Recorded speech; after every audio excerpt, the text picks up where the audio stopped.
And now you know the rest of the story.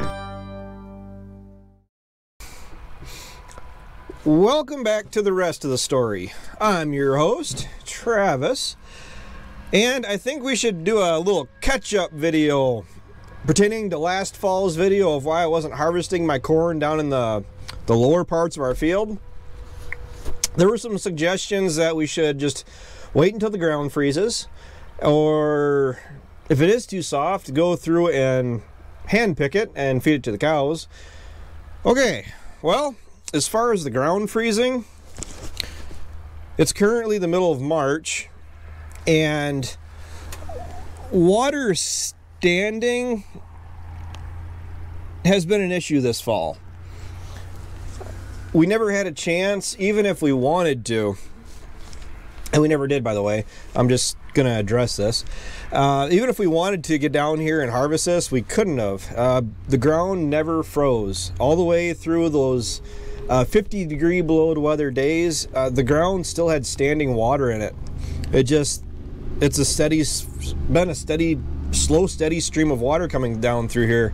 And in all the years I've been farming this piece of ground, I've never had this issue as far as the water working this far up into the fields before. It has happened in decades past. Dad has told me every year since I've farmed this piece of ground that it was going to happen again. On this particular strip that we're on, Dad got stuck in, I think it was late July, early August, cutting hay with I remember the number now. It was an old sickle mower, and he actually got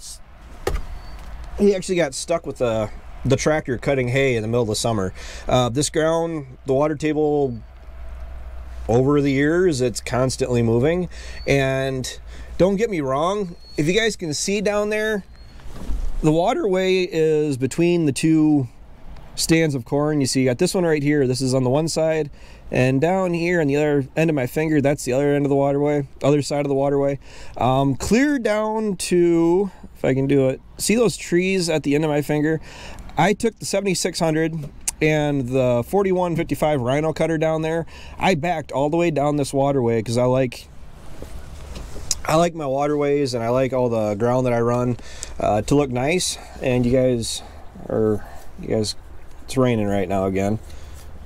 I like all my ground to look nice, so I went ahead and took the cutter down there, and I was able to cut all of that down there with relative ease. I did end up sinking with the 76, the rear tire buried down to the rim, but I was able to walk back out. It was just it wasn't wet, but it wasn't solid. It wasn't quite mud, but it was just soft, if that makes any sense to you whatsoever. I could feel the tractor as I was backing up. I could feel it kind of sinking down in with the front wheel assist on, and I don't even believe I hit the differential lock. I just picked the Rhino cutter back up and I drove right out. This is, the farther down you get, if you go all the way down, it is the beginning of a spring, because the creek, the stream, whatever you want to call it, down on the other side of the road is actually fed from up here, and I think is a large reason is why I have the water issues I have. It's finally getting nice enough out, if you want to say that. We lost, just in the matter of 12 hours, we lost about half of our snow cover. And you can see that's where all this flooding is coming from right now. The water is, well, it's fairly deep, actually. I'm kind of concerned that I actually might be stuck with the gator. Not because it's muddy or wet or anything, because I got a bunch of ice hung up underneath the gator. So I just I stopped and figured this was close enough I could do a video for you. But as far as trying to get out and harvest this stuff, my mom actually did go out in early January, and she came back. She had mud up to her knees trying to hand pick this corn. My mom has chickens. She doesn't have a lot, but that was her intentions. She typically does that in the fall anyway. She'll go out and she'll pick a bunch of ear corn off the ground in the back of the gator, and she'll use it to feed her chickens. No such luck this past time because it made more sense. Well, she did it up on the main farm, don't get me wrong. But Mom did try to hand pick this. Well, as far as what's going to happen with this corn, it's going to get worked down. It is March. As far as when fieldwork can start, not moving you guys too much. As far as when fieldwork could potentially start, I'd say at least 4 weeks yet. At least. That depends on the weather. If the weather is going to turn around and we're going to start drying out, I mean, the low-lying areas were already wet going into winter last fall. I mean, that's why this corn is still standing. I've never had to leave this much corn standing here before. I had to leave 6 rows 2 years ago, and the same thing with the soybeans. I think I left about maybe 12 rows. And just for the amount of moisture we had last fall, everything is saturated. And as far as being worried about going into this growing season with a depleted soil profile, that's not a problem. I'm not worried about it. I didn't get all my tillage done that I would like done. There's a bunch that Dad and Ryan have to do that we will be doing this spring. I'm almost guaranteeing you there's going to be some longer days here to get the chiseling done and the groundwork that we want, because when the oh, sorry, I thought Calvin took off on me. When the time calls for it that we are ready to start planting, I very much want to be ready to start planting when the conditions call for it. And that is typically, I don't like to push it much sooner than the last week of April, but anyway up to like the last 7 days of April, like the last actual week in April, I'm willing to plant as long as the conditions call for it. Anything earlier than that, and I'm not quite brave enough to risk that hard of a freeze. That actually is a little bit of a benefit. Could be a benefit. You know, everybody has their own opinions. I'm not sure how crazy I am about it, but they do say that your corn getting froze off after it's already come up out of the ground, as long as the growing point is still under the ground, that is one of the best Mother Nature provided forms of emergence that you can get. Because if a frost comes in and knocks down all your plants across the field, they all have to restart growing again from zero. And that really helps as far as having the field nice and even and uniform across the whole field. Really does wonders as far as yields and as far as nutrient uptake, because all the plants are growing at the same rate. Because as much as we try, seed depth is affected by everything. We don't have the hydraulic downforce or electric drives on our planter. We do have the row shutoffs, but we are running just chains yet. We have to go through and change a bunch of the roller chains out.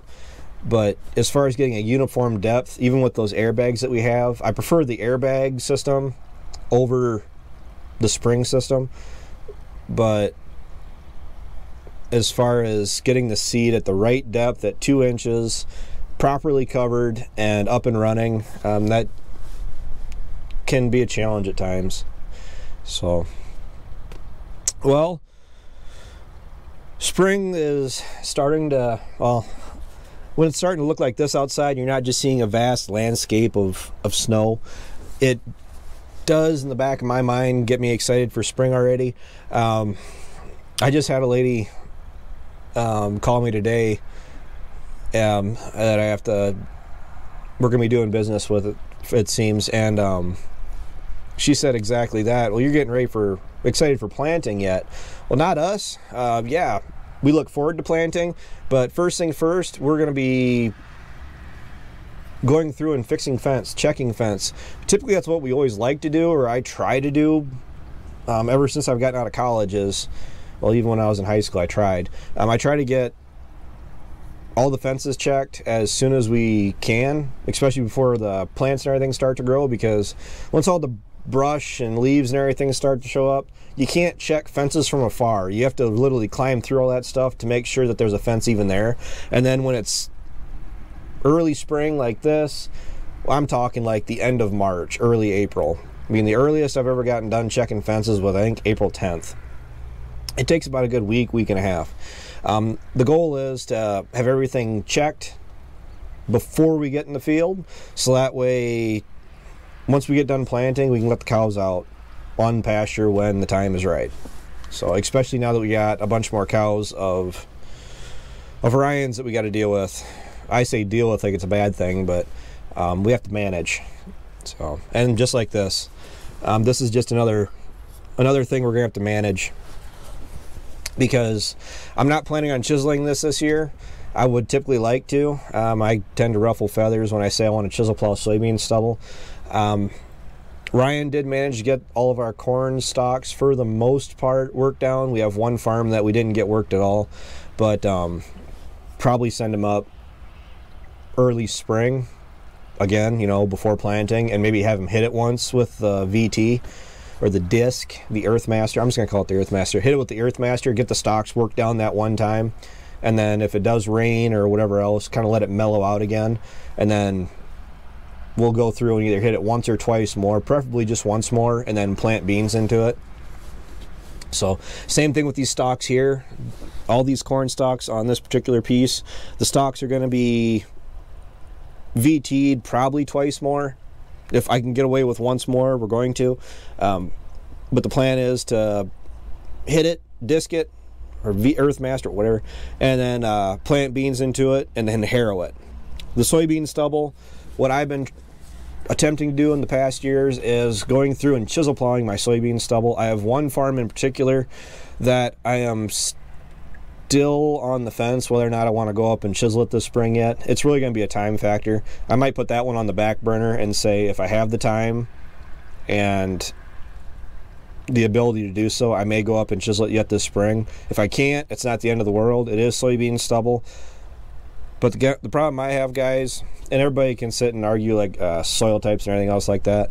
The reason I like to go through and actually work up soybean stubble, what I have seen is, depending where you're at, where I have seen is the chisel as it's going through the ground, bringing up chunks of concrete in soybean stubble. And for everybody that says no tilling into soybean stubble is so great, I don't exactly like seeing that hard, chunky soil coming up out of the ground that I'm going to be planting corn into. That's why I like to chisel it. This stuff this year, I may just let it go, hit it once with the VT, mellow the ground up, warm it up, plant it, and then it'll get side dressed and cultivated in late May, early June.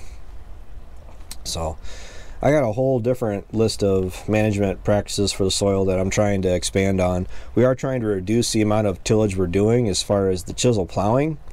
The corn on corn, absolutely, that's getting chiseled regardless. I don't like not working ground up corn on corn. I just wish it was done in the fall, so that way we could have taken advantage of the freeze thawing from the soil. That's why you don't see many people ripping, inline ripping in the spring, is because that's what really helps with ripping in the fall, because you're making a slit in the ground. Because if I did it, I'd just get a straight shank with probably a straight point on it. I would have to talk to my friend again. He does a bunch of deep ripping, and what you're really looking for is getting underneath the hard pan and making a slit down through the soil. And then what happens is that over the winter, when the ground freezes and thaws, it's breaking up that hard pan. And no, we ourselves do not have an inline ripper. I would like to try it. The only problem is that we only have one tractor that can handle pulling that.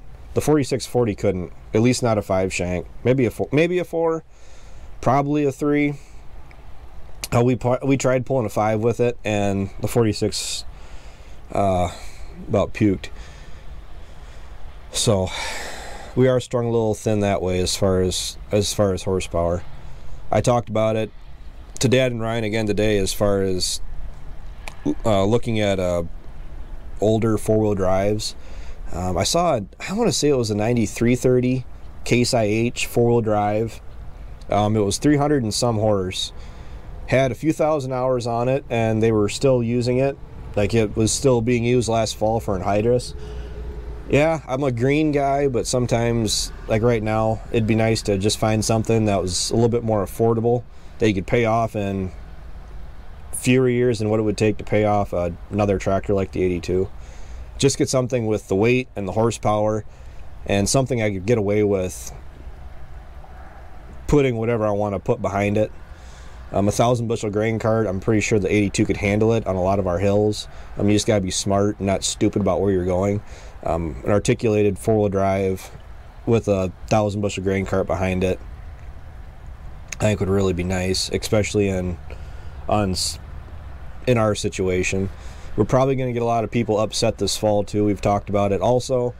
I mean, it's not for sure until it happens, but I know for a fact everybody's looking forward to seeing us use Ryan's truck for hauling corn between the farms and hauling it back to Rockville and unloading.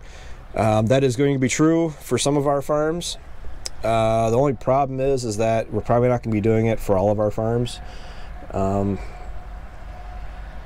Honestly, we're probably going to keep using the 7600 and that 500 bushel Easy Trail.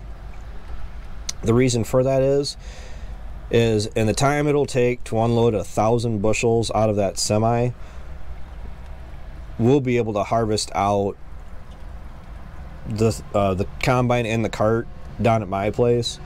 You don't really want to get yourself in a position where you're sitting around waiting on that truck to get back. When you're sitting in the fall, when the weather is permitting you to harvest, you want to be going, and that gets everybody kind of cranky around here when you should be running, you could be running, and you're not, just because of something that you have control over.